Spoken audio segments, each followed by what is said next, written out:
Toto je jednoduchý trik pre štece. Či robíte povrchovú úpravu alebo čistenie potrubia, nezáleží na tom. Budete mať nastavovaciu skrutku, ktorá takto drží vašu kefku na hriadeli.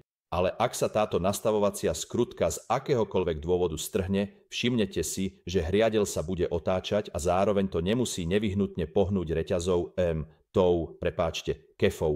Aby sme to napravili, máme samozrejme to, čo nazývame kefkový zámok. Vyzerá to takto. Zámok kefy ide na jednu stranu a samozrejme na druhú stranu umiestnite takýto zámok kefy. A toto bráni tomu kefe v pohybe. Ale tu je malý trik, ktorý som našiel a je naozaj super. Toto tu je len obyčajná gumová podložka a všetko, čo urobíte, je, že na jednu stranu nasadíte gumovú podložku, potom na ňu nasadíte kefu, potom ďalšiu gumovú podložku na druhú stranu a nakoniec svoj druhý zámok hriadela.